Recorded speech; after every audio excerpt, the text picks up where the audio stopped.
Hindi na naawa si ate, pati bata pinatulan. Halika, tingnan natin kung anong kabuuang nangyari sa pangluloko ng Ali sa isang bata.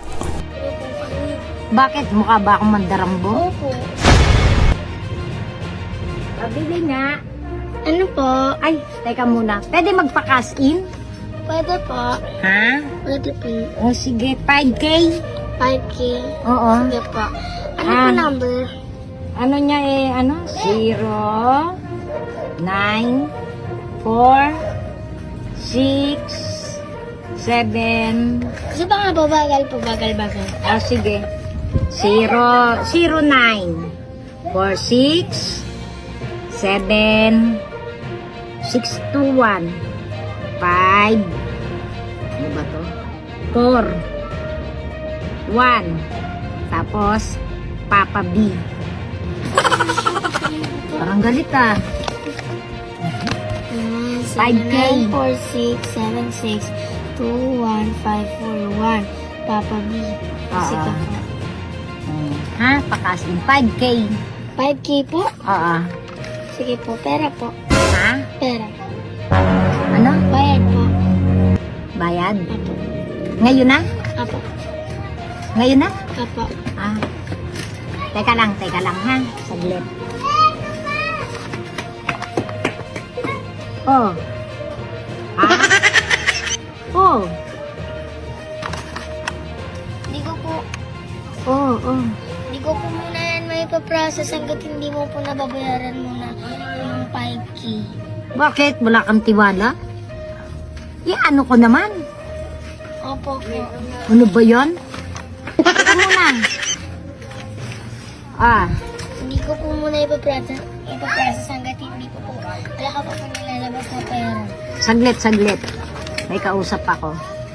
Ah. Ano po yung mga ganyang mukha eh. Oo. Oo. Ito nga eh.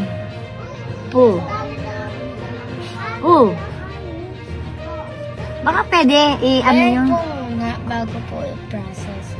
Kasi Ano muna, nandito lang naman ako eh. Sige na. hindi ko po ito may ipaprocess hanggat wala po kayo nilalabas na pera. Alam mo naman, tatakbo ko eh. Sige na.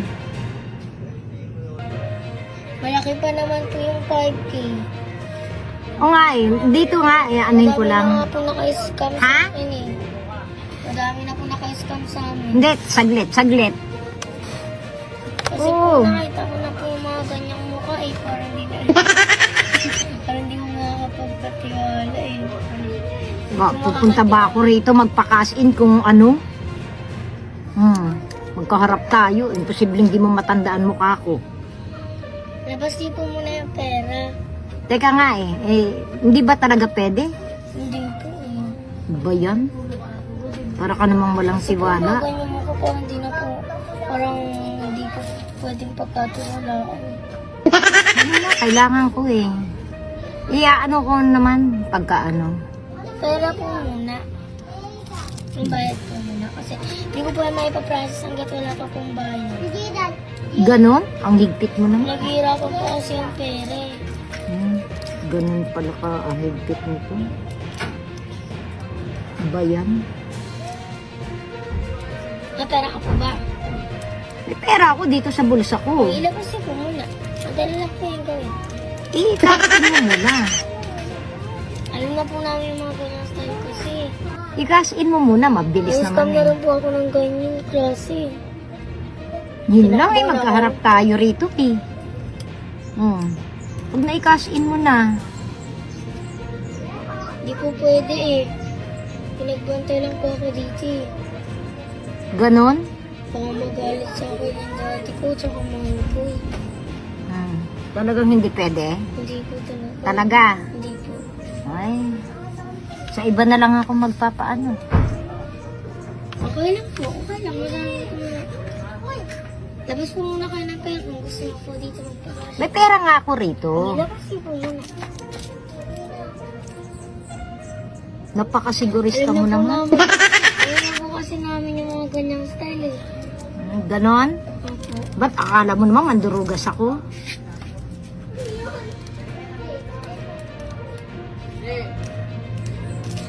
Hindi na po kasi napapagkatiwalaan yung ganyang itsura. Kala mo naman, napakaganda mo. Pogi naman ako kahit kapiranggot. No, sige naman. Sabi paano nang kausap ko, i-process mo lang daw. Tapos ibabayaran ka niya. Siya ang magbabayad sa'yo. Hindi po talaga yun na. Ano lang po yung pinagbantay lang po ako dito eh. Ganon? Opo. Mahirap ka palang kausap. Baka kasi po takbuhan niyo po kami. Bakit? Mukha ba akong mandarambo? Opo. Ayos ah. Ganda mo, girl. Sa iba na lang. Kahit kailan, no? Ang ganda mo, girl. Alis na ako. Natunghayan na naman natin ang isang pangluloko ng isang scammer. Kaya sa susunod, mag-ingat sa ganitong modus. Maging alisto at maging mapagmatyag. Sana may napulot kayong aral. Hanggang dito na lang. Bye-bye.